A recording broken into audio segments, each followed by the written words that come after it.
We got corn up. Got a little corn popping up. It's all up. Every bit of it's about an inch out of the ground.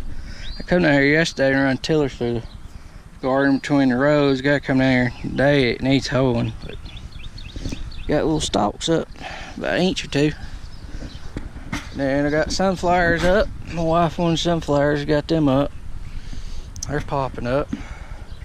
And I think we had a few hills of okra and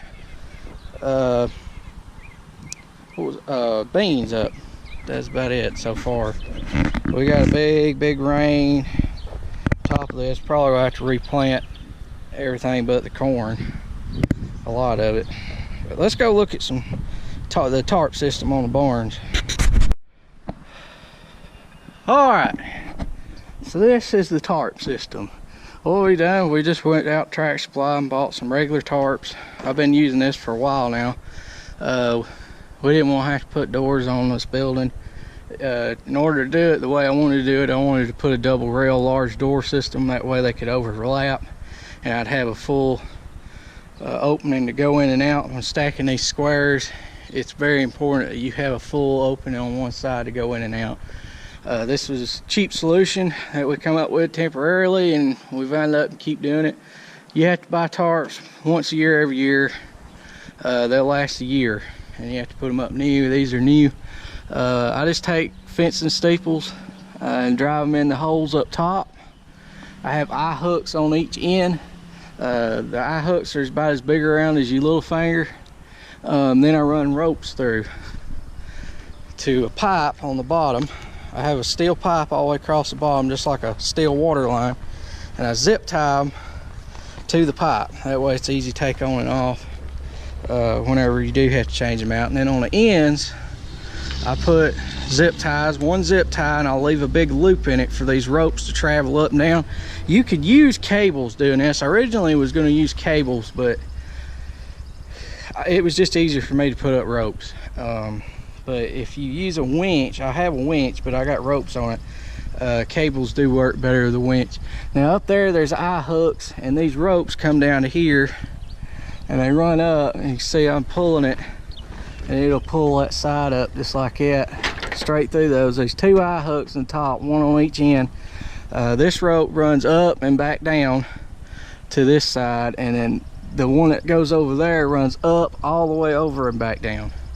Now over here, instead of using the winch, it's faster for me. I just put two big spikes in the side of the barn and the post, and I just loop it around them to pick it once I get it all the way up. Now when it's up, it looks just like that. It's basically a carbon copy of the way tarps work on a chicken house, except where a chicken house drops from the top, these raised from the bottom. But when it's up, it just scrunches up there at the top, folds up nice, just clean across the top, and that's a cheap way. And then every year I take the tarps that get tore, I've been collecting them, and that's what I put my hay on top of. I've tried pallets. They still suck water up through the bottom of the pallets. The tarps is a lot better. You can generally get by for about 3 months with the tarps and don't have to worry about the bottom layer. After that, they'll mold for the tarps, and the only really way to keep them from molding at all is to put tarps and pallets down, and put pallets down and then lay a tarp over it is the only really good way. I just take the bottom layer and feed it to our cattle out there at the barn or my wife's horse. That's what I do with it. Or I'll sell it to somebody that wants some mulch hay or something like that. There's not much loss there, so I'm not worried about it. But it's blacked out on the inside whenever they're closed. So that is the tarp system. Now on the bottom, what I did to keep them from swinging is I drove tall steel posts in, and I've bent them out just a little bit, so it's kind of like a V when they drop down in there with that pipe like this. So that way when the wind's blowing, they can't come out. And then I've took chains like this, little clip chains like you use on a gate, and I wrap them around it and hook them back into themselves, and then it can't never move or go anywhere. and it stays there. But that is the tarp system. Okay, here is the Kuhn. I'm gonna do a little bit better of an in-depth look at this thing.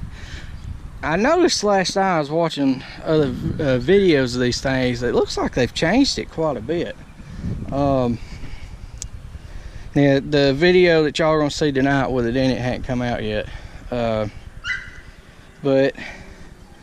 the biggest one thing is they've added this X to it, this X brace in here. Another thing I noticed, they've changed the dump system to dump it. Used to, they had a big counterweight over here on this side on some of them I've seen, it looks like, and it had a big flap in the middle too. Somehow or another they've changed this, but this pushes over and then that thing out yonder kicks down to dump it. But there was a big weight over here I've seen in some of them on this side that had something to do with the tailgate. I don't know. DLH has that. It was one of them I've seen, so maybe he can elaborate more on how mine's different than his. But it worked good. One thing we did have happen is when we started baling, the bales were too tight because the extra density of going up through there, pushing back. We busted a few there at the beginning, and we had to loosen it back up. So that was one thing that was a little bit different. And then yesterday, I don't know if y'all can see it or not, this bar here, it has a adjustment right there, and that little collar's got Allen screws in it, and evidently it was loose and it moved on that bar and it wouldn't allow it to trip. And I had to reset it and tighten it. Once I did that, it worked pretty slick. Now this is the springs I was talking about. Our bales were all the way up here past this spring longer, and what it was doing was when it would feed this side, these come out and then it does that. And when this bale here was coming down, the first bale on the side, it was hanging this spring and it wouldn't allow it to clear it if that and down there didn't get quite straight, and when it turns sideways, and this was left hung open, and it was only allowing one bale to come down this chute, and it was filling up that one, and then it was just dumping 9. So we shortened the bales up a little bit. I ain't quite sure what the length is on them, but they're perfect. It fits perfectly in here.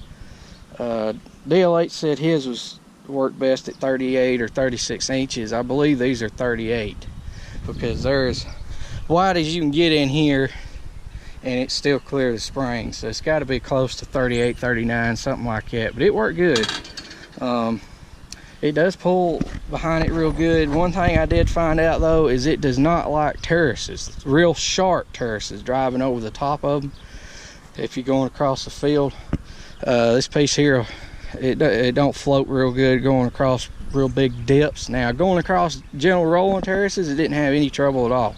It did really well, but we did have one instance where it picked up on the back end a little bit, or got too much pressure on the front of the baler up there, and from driving over one. But that was the one thing. There's only one field we was in. It was this one over here behind the house, and but other than that, it did good. If I like this thing. If you want one of these, Cane Equipment, that's where it comes from. It's Cane Equipment. Allowed us to do this little deal, and we've bought it.